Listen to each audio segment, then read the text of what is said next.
You guys, welcome back to the channel. It's Kai LaVale once more. Happy Saturday. I know there's a lot of stuff going on, you know, with the wars. And then you have basketball games and everything else, whatever you decide to attend to. But how do we go from driverless taxis, Waymos, to now driverless freight trucks?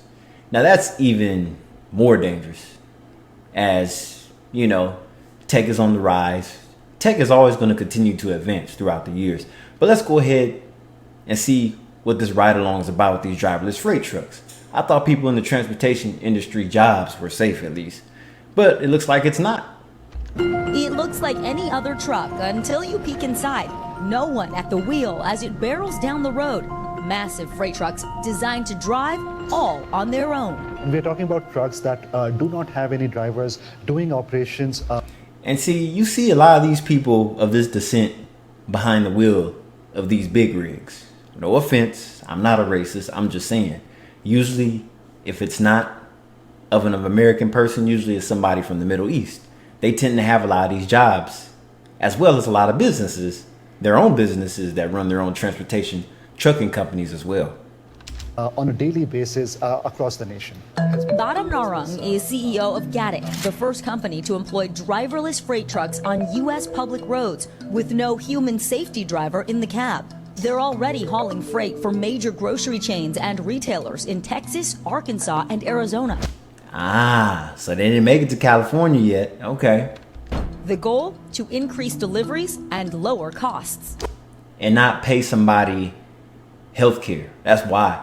That's the goal, because it's expensive to hire new employees. Let alone if you're somebody that switches jobs and companies every 6 months. You're a cost burden, because now when you leave, they have to spend more money. You see, they want somebody long term, but then at the same time, most of these jobs don't have pensions anymore. So that's what they're getting away from. So not only are they not paying pensions no more, they don't want to pay health care anymore. Because if you work 40 hours a week or more for somebody, the law is you have to provide some kind of benefits. You and I, as end consumers, we want our orders as soon as possible, as cheap as possible. So our trucks are working day and night. You say these trucks make things cheaper and faster, but for someone driving in a car to look up and see a big truck like this with no one behind the wheel, how is that safe? Safety is foundational to everything that we do at Gatik. We first showed you the technology in 2021. I'm here in Arkansas for an exclusive look When the company deployed smaller, self-driving trucks for Walmart, capable of driving up to 10 miles per route. Now, check this out. So those of you that hate Apple, but love Google Android platform, Android is like a hacker's haven. Any Windows or Android open source type device, you could just stand on the side of the road and just hack these vehicles easily. You could turn the engine off, jam the brakes up. This is like a haven for incels. Like, incels love to do that type of shit. They like to hide in cars and, you know, weird type rooms, offices, and they could just have a ball just terrorizing the world by pretty much shutting off vehicles and causing dangerous conditions on the road for people. Gatik's trucks travel up to 400 miles, handling middle mile deliveries between warehouses and stores completely autonomously. To see for ourselves, we got an exclusive ride along with Apeksha Kamavat, Gatik's co-founder and chief engineer. Here we go. She says high-tech cameras and sensors give the truck a 360-degree view of its surroundings, guiding it safely through any situation on the road.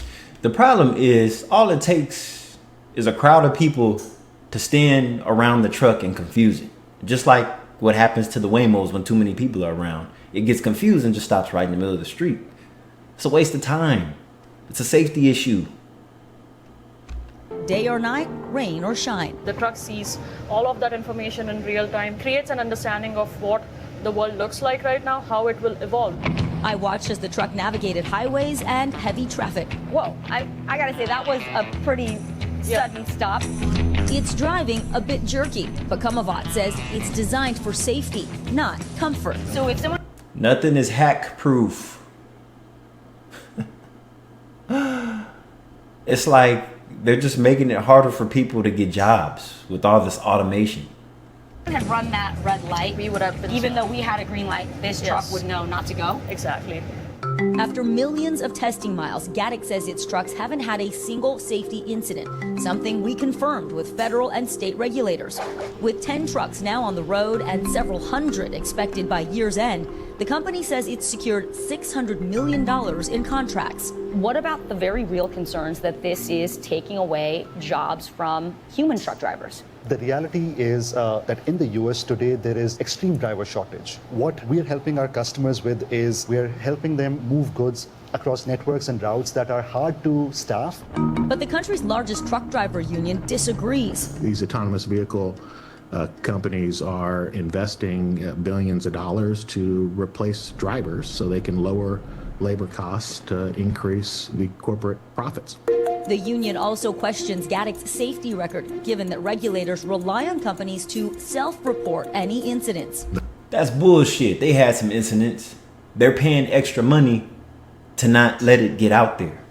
So they swept some shit under the rug. Don't believe this. And it's less people falling asleep behind the wheel. That's the only good thing I can say about this. Less people sitting on their balls and less people falling asleep behind the wheel. So this means fewer people will get diabetes. Because you know a lot of people that are on the road for work, they eat a lot of bad foods. Fast food, burgers and fries, beers, stopping at bars, picking up whores, getting blowjobs in the seat. The corporations that want to implement this technology, they consistently hide data from the public. Gatik strongly denies that and says building the safest, most reliable trucks is in its best interest. Are these driverless trucks better than trucks that are driven by humans? Absolutely. When it comes to safety, our system on board never gets distracted, is always paying attention, and is always designed to have very predictable behavior throughout. I mean, confidence is key. Don't get me wrong. I like how he's so confident when he talks to the journalist, but it's like I don't think he's seeing the clear picture. I mean, none of these products are perfect. AI, automation, none of it's perfect. It's convenient, but it's not perfect. Now, Gatik says human engineers are not constantly monitoring the trucks when they're on the road. They are autonomous, but they can take control remotely from their command center if there's an emergency, like if the truck breaks down, if it's involved in a crash, if it gets a flat tire. Right now, there are 28 states that allow these driverless trucks on the road. Gatik is one of several companies developing them. It was really interesting to see the evolution in the last 5 years, going from 10 miles and this little truck to now this thing's going 400. All right, check this out. I'll say this is okay for states like Wyoming, where there's small populations, where there's a lot of open roads and not a lot of traffic. Yeah, that might be more, appropriate for this type of technology. But for places like California, Florida, New York, Texas, states with large populations, don't recommend that. Nah. Anyway, this is Kyle Vale. I'll catch you in the next video. Goodbye.